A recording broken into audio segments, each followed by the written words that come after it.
Olá, sou Paulo, professor de Química, e hoje nós vamos fazer uma revisão bacana sobre a estrutura da matéria, né? Vamos começar com a parte de hibridação do carbono e depois relações intermoleculares e polaridade das moléculas. Então a gente vai fazer tudo isso seguindo questões que caíram em Enems anteriores.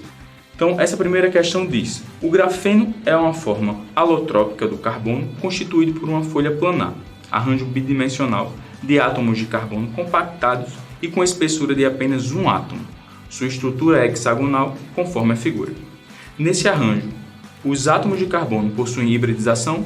Então, o que é que essa questão ela exige de você? Que você consiga dizer a hibridação do carbono nessa estrutura. Então, ele diz que é o grafeno, então uma tecnologia nova, e utiliza essa informação para que você observe essa estrutura que foi mostrada na questão e consiga, a partir dela, dizer qual a hibridação e qual é a geometria dessa molécula. E aí, nessa questão, tem uma questão interessante, tem uma parte interessante que ajuda muita gente. Tanto a parte da hibridação não se repete nas alternativas, então se você consegue encontrar a hibridação, você consegue encontrar a alternativa certa, como a geometria também não se repete. Então, se você encontrar a geometria, você também acerta a questão. Então, vamos lá. O que é a hibridação de um átomo, a hibridação de um átomo em uma molécula? Ele vem da teoria do orbital molecular. E o que é o orbital? É justamente a parte mais provável de se encontrar o elétron. Porque o elétron ele está ao redor do núcleo, né? Sempre em movimentos rotacionais, e a gente não pode dizer com certeza que o elétron ele se encontra em determinado ponto, em um determinado momento. A gente pode dizer uma região provável onde eu posso encontrar esse elétron. E essa região provável é o orbital. Então eu tenho o orbital S e tenho o orbital P. O orbital S é aquele círculo e o orbital P é aquele em forma de halteres. Então a teoria, quando a gente aplica a teoria do orbital molecular, a gente vê que o carbono, seguindo essa teoria, a gente vai ter somente 3 ligações. Aí a gente tem um desenvolvimento dessa teoria, que aí a gente cria o orbital SP. E esse orbital SP diz que se eu aplicar um pouquinho de energia a esse átomo, um dos elétrons que estão no orbital S, totalmente preenchido, vai para a terceira casinha lá do orbital P. Então eu fico com 4 elétrons desemparelhados, possibilitando 4 ligações, que é o que a gente conhece do carbono. Ele é tetravalente, faz até 4 ligações. Então, de acordo, seguindo a hibridização SP. E como é que eu faço para descobrir a hibridização de um átomo em uma molécula? A gente vai contar a quantidade de nuvens eletrônicas que esse átomo tem. E o que é uma nuvem eletrônica? Eu vou poder considerar 2 espécies químicas como sendo uma nuvem eletrônica. Ou uma ligação sigma, que é a ligação simples, e o par de elétrons, um par de elétrons desemparelhados. Okay? Então essas 2 estruturas eu vou considerar como sendo uma nuvem eletrônica. E isso vai me ajudar a encontrar a hibridação de uma estrutura de um átomo em uma molécula. Lembre-se que em uma ligação dupla eu tenho uma ligação sigma e outra pi. E em uma ligação tripla eu tenho 2 ligações pi e uma sigma. Okay? Então qualquer que seja a ligação, eu vou considerar essa ligação como sendo apenas uma nuvem eletrônica. E aí a gente vai representar uma nuvem eletrônica dessa forma. Okay? Essa daqui é a estrutura que a gente representa uma nuvem eletrônica. Então, antes de a gente resolver nessa molécula aqui da questão, vamos fazer um exemplo em outro átomo de carbono. A gente tem aqui o metano, CH4.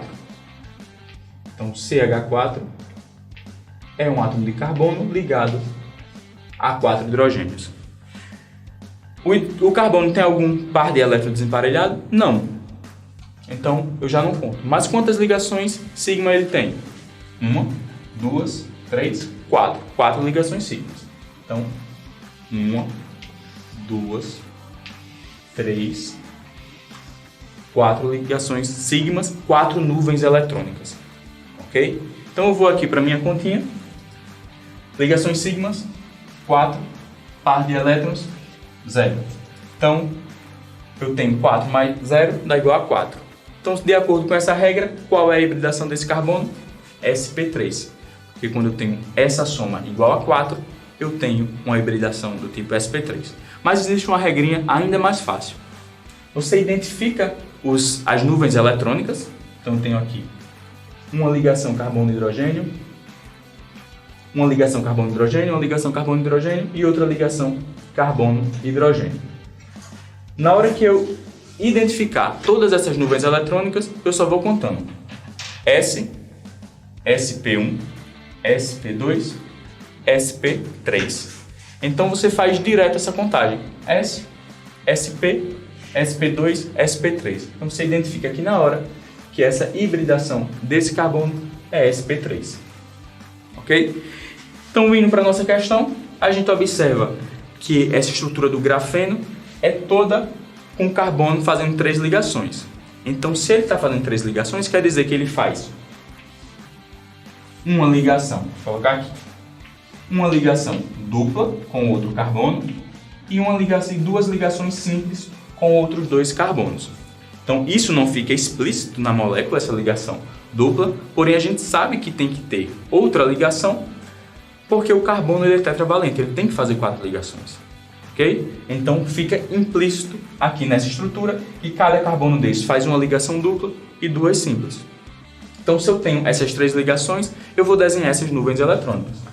Então, uma nuvem eletrônica aqui, uma aqui, outra aqui.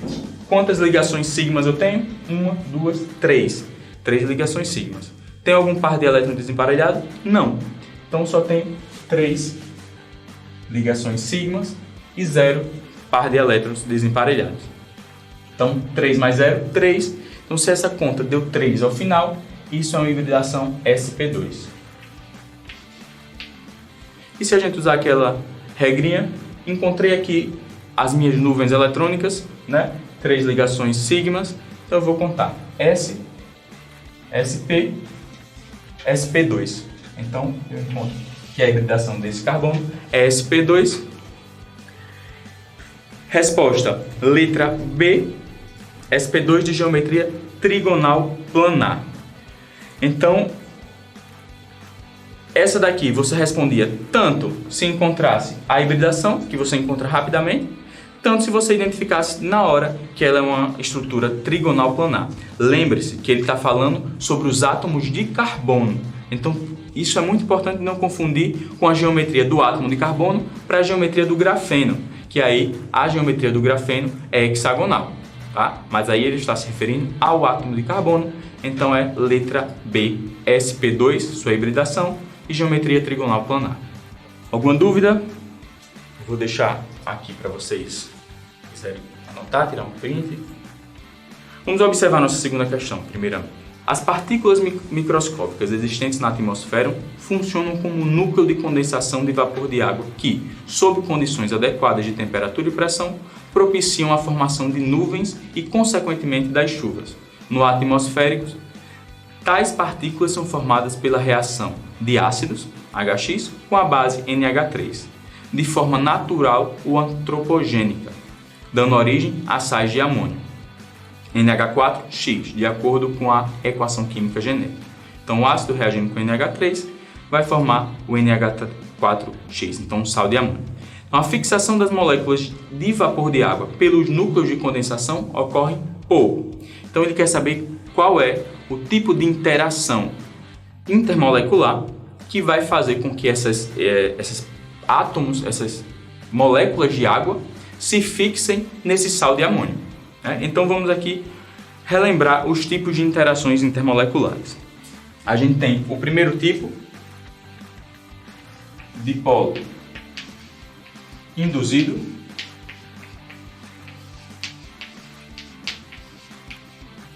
que aí vai ser entre substâncias polar.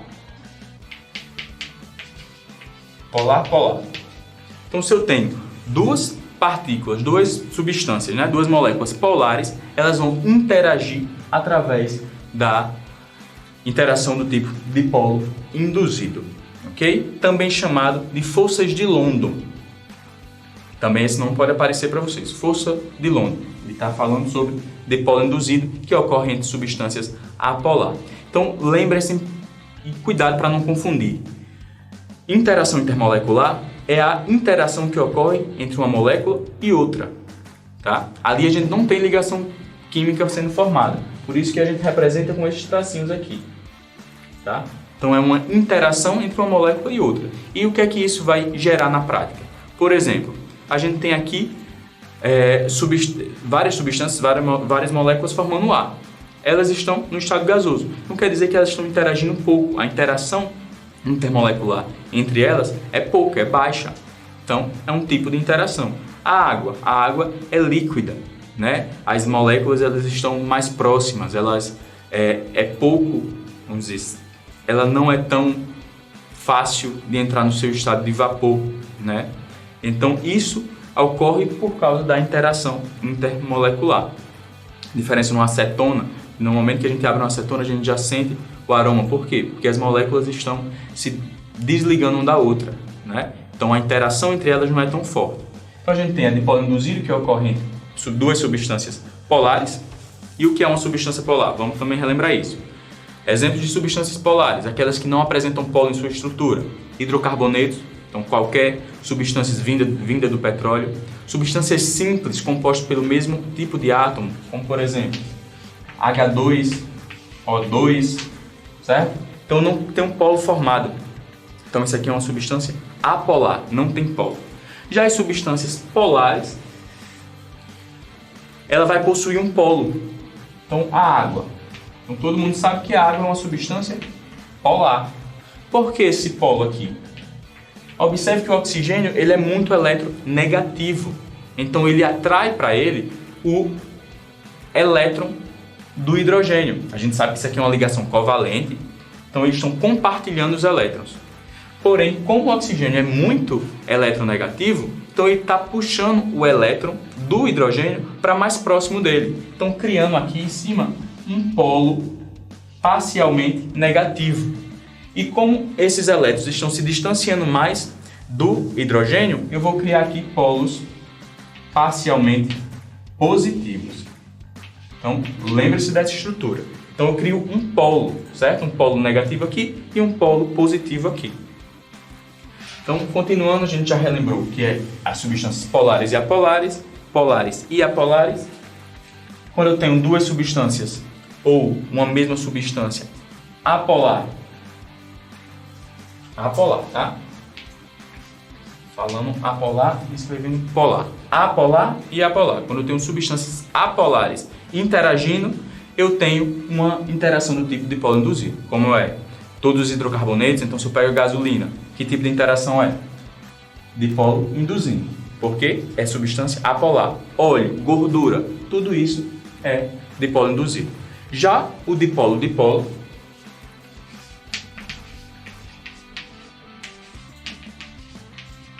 é polar com polar. Agora sim, polar com polar. Tá? Então, duas substâncias polares, duas moléculas polares, elas interagem desse tipo aqui. Então, como ela forma um polo, por exemplo, HCl. Então, o cloro ele é mais eletronegativo do que o hidrogênio. Então, ele vai atrair mais para ele, criando aqui um polo parcial negativo e aqui um polo parcial positivo.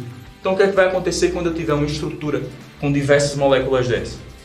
O hidrogênio, que é positivo, vai interagir com o cloro, que está parcialmente negativo. E isso vai acontecer por toda a estrutura. O cloro, que está parcialmente negativo, vai interagir com o hidrogênio, que está parcialmente positivo. Ok? E essa interação vai se dar por toda a molécula. Como é uma interação entre cargas, né? Mesmo sendo cargas parciais, é entre cargas, então eu tenho aí substâncias que têm pontos de ebulição maiores, então precisa de mais energia para ela entrar no seu estado de vapor, para elas se separarem. Então, esse tipo de interação aqui, ela é mais forte. E aí, muitas vezes no Enem, eles vão chamar esses dois tipos de interação aqui de interação de Van der Waals. Tá? Quando você vê esse nome, interação de Van der Waals ou forças de Van der Waals, ele pode estar se referindo tanto ao dipolo induzido quanto ao dipolo dipolo, ok? Então, cuidado para não confundir. E aí nós temos as ligações de hidrogênio,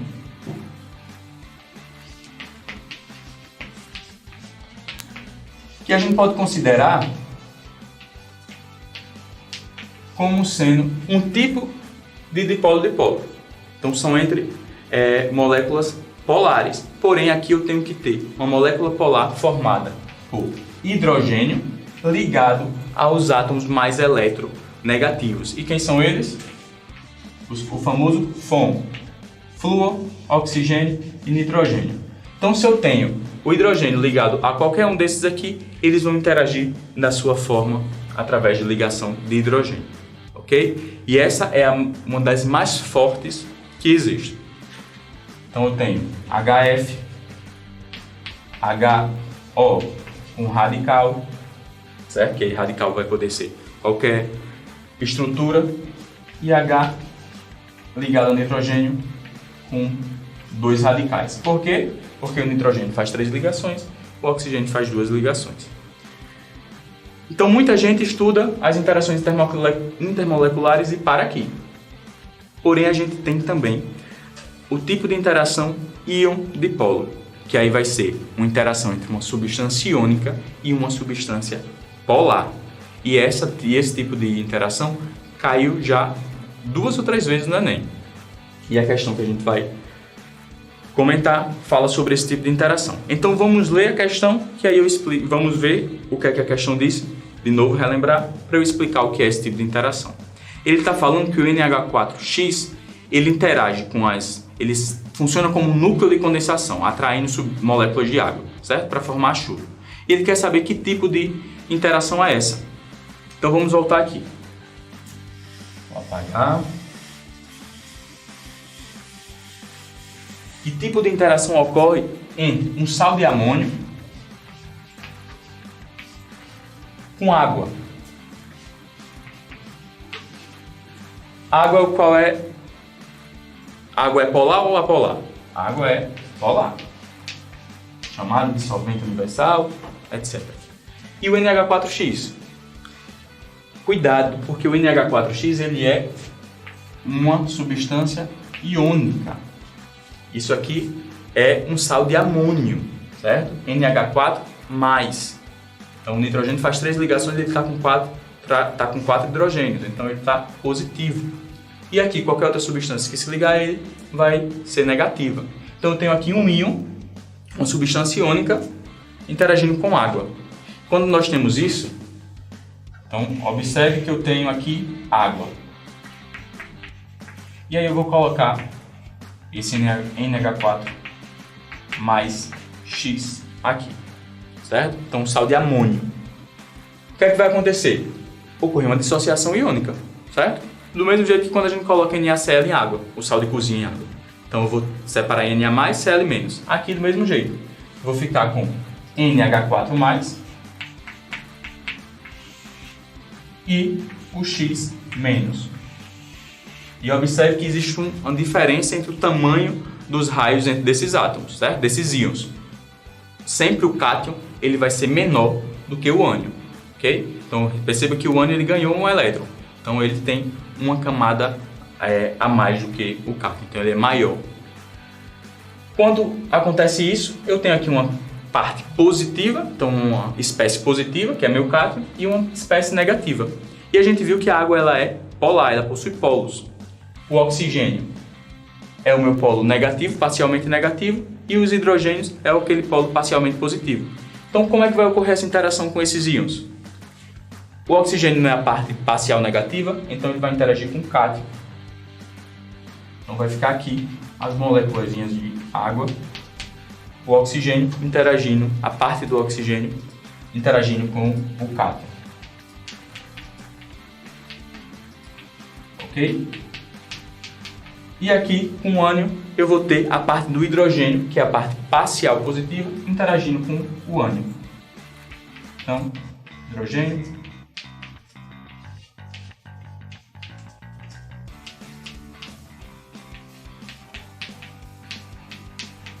Então, essa daqui é a estrutura e o tipo de interação intermolecular que ocorre aqui é o íon dipolo.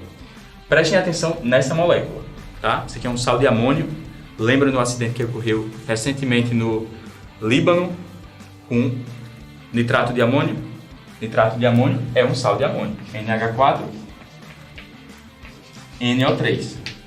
Então eu tenho NO3 mais NH4, desculpa, NO3 menos NH4 mais, ok?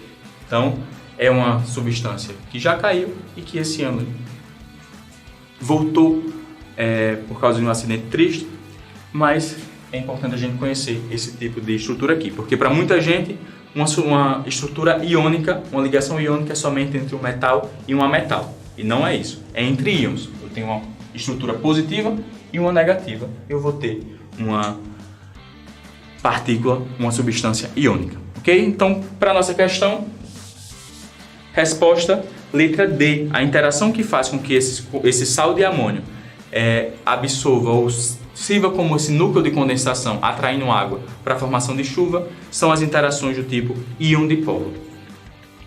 Agora vamos para a terceira questão, que também é sobre o mesmo assunto. O carvão ativado é um material que possui elevado teor de carbono, sendo muito utilizado para a remoção de compostos orgânicos voláteis do meio, como o benzeno. Para a remoção desses compostos, utiliza-se a dissorção. Esse fenômeno ocorre por meio das interações do tipo intermoleculares entre a superfície do carvão, o adsorvente, e o benzeno adsorvado, substância adsorvida. No caso apresentado entre o adsorvente e a substância adsorvida, ocorre a formação de... Então, o que é que vai ocorrer entre o carbono e o benzeno? O carvão nada mais é do que carbono. Então, carvão ativado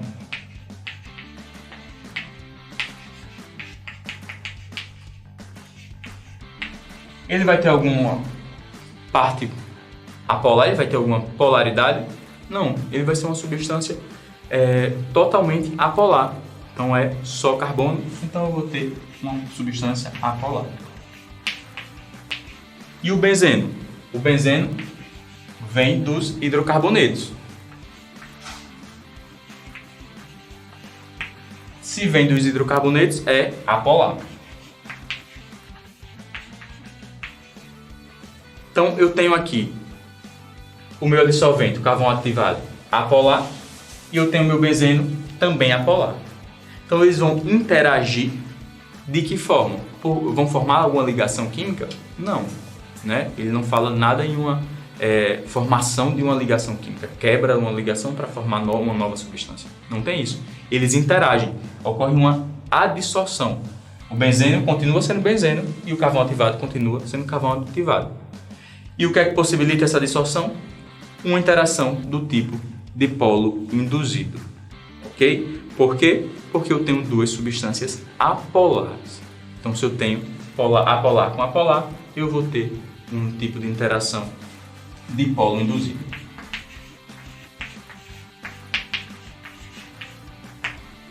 Ok? Então, resposta, letra D, dipolo induzido.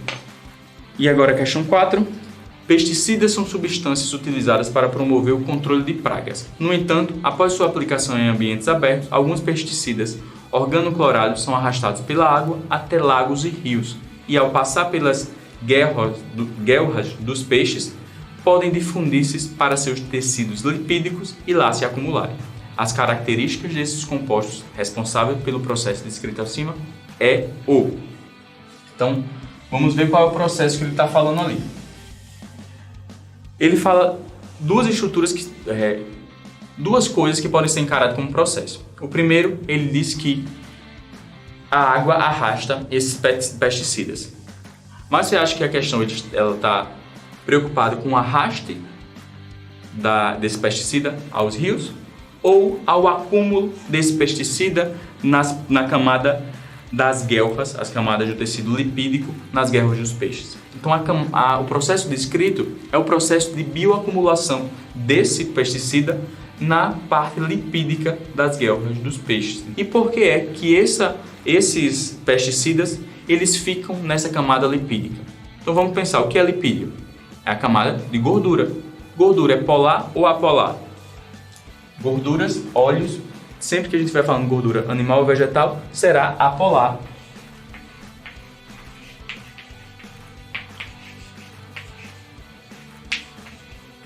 Apolar. Se esse pesticida ele está sendo acumulado nessa parte cheio de gordura do peixe, nessa camada lipídica do peixe, então a parte apolar, é porque esse pesticida ele vai ser polar ou apolar? Ele vai ter afinidade ou não vai ter afinidade com essa gordura? Porque ele vai ter afinidade com a gordura.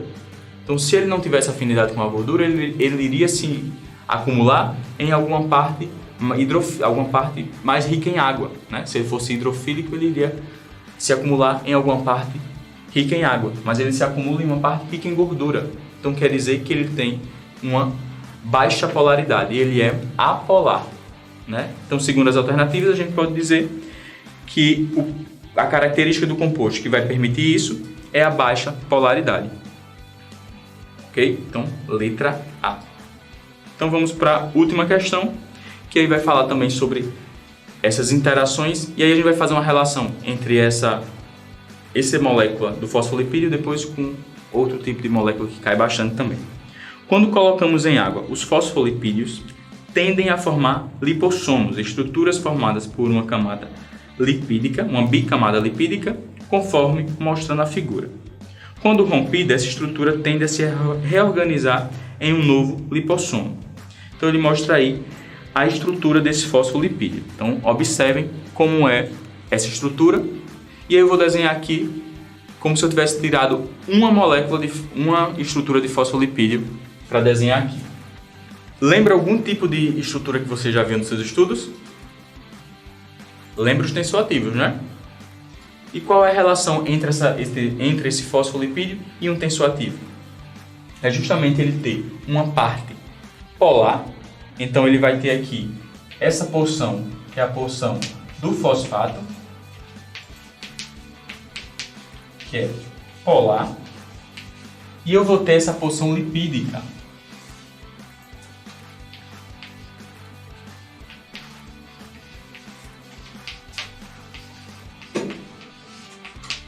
Então a porção lipídica é o quê? Apolar. Okay? Então aqui é apolar e aqui é polar. E o que é esse tipo de estrutura que eu tenho uma parte polar e uma parte apolar? Se você não conhece ainda esse tipo de estrutura aqui, que ele tem dupla polaridade, uma parte é apolar e outra parte é apolar, isso se chama estruturas anfifílicas. Então essas estruturas anfifílicas, aqui é uma questão, né, como é ciência da natureza, junto com a parte de biologia, mostrando um fosfolipídio, né, uma camada da membrana plasmática formada por fosfolipídios. Mas isso também pode ser cobrado em questões sobre tensoativos, sobre sabões, sobre detergentes, ok? Sobre aquelas águas micelares que hoje é uma febre. Por que aquelas águas micelares são tão eficientes? Porque elas têm dupla polaridade. Uma parte polar desses tensoativos interage com a água e a apolar com a sujeira. Então consegue retirar facilmente, né? E aqui a resposta será a letra D, anfifílica, ou seja, possui uma parte hidrofílica e uma parte hidrofóbica. E é isso que faz com que essa estrutura aqui fique assim, ó, né? Abrindo assim essa molécula. Porque aqui eu tenho água, aqui eu também tenho água, e aqui eu tenho só gordura. Então por isso que ele fala em dupla camada lipídica. Então uma camada aqui e uma camada aqui. Então você pode fazer direto esse link com os tensoativos. Então o tensoativo, a diferença é que ele seria representado, vou apagar aqui, ele é representado com apenas uma cauda, né? A gente chama de cauda apolar, que vai poder ser assim, uma curva, ou vai poder ser assim. E por que ela é representada dessa forma? O que é essa cauda? Isso aqui é uma estrutura, uma cadeia carbônica muito longa, né? Então, por ser uma cadeia carbônica, ela é apolar. E aqui é uma parte que muitas vezes é iônica, ou pode ser não iônica, mas tem estrutura que lhe garante uma polaridade. Então, o que é que vai garantir que essa molécula vai ser mais polar ou menos polar, né? Isso é chamado de balanço lipofílico hidrofílico, certo? Então, se eu tenho uma parte apolar muito grande, então ela vai ter uma característica apolar maior do que polar. Já se eu tiver uma cadeia, uma cauda, né, uma cadeia carbônica menor e uma estrutura aqui muito polar, então quer dizer que essa minha estrutura, esse meu tensoativo, será mais polar do que apolar. E aí eu vou ter diversos tipos de aplicação para esses tensoativos no mercado, como por exemplo, englobar fármacos dentro de micelas. E o que é micelas? É justamente essa estrutura parecida com o que tem o tecido, com o que tem na questão. E qual é o objetivo disso? É fazer com que uma estrutura apolar em um fármaco, certo? No exemplo do fármaco, ele ficaria aqui dentro, já que essa cauda ela é apolar, então ela englobaria esse fármaco que é apolar, e aqui ao redor ficaria tudo polar. Então eu conseguiria, por exemplo, colocar algo apolar dentro de uma estrutura polar do nosso corpo. Então, não solubilizar, mas deixar lá, colocar, como, por exemplo, passar por alguma camada hidrofílica, uma camada de água. Se eu tomar simplesmente o princípio ativo, muitas vezes ele não vai conseguir passar por essa camada hidrofílica, tá? E o inverso também é verdadeiro. Se eu quiser colocar algo polar dentro de uma estrutura apolar, eu só inverto a minha micela, ok? Dá para entender, né, essas obras de arte, que eu sou um pouco contemporâneo. Então, por hoje é isso. Espero que tenha dado para compreender alguns desses assuntos em relação à estrutura da matéria, hibridação, interação intermolecular, polaridade, ok? Até a próxima. Tchau.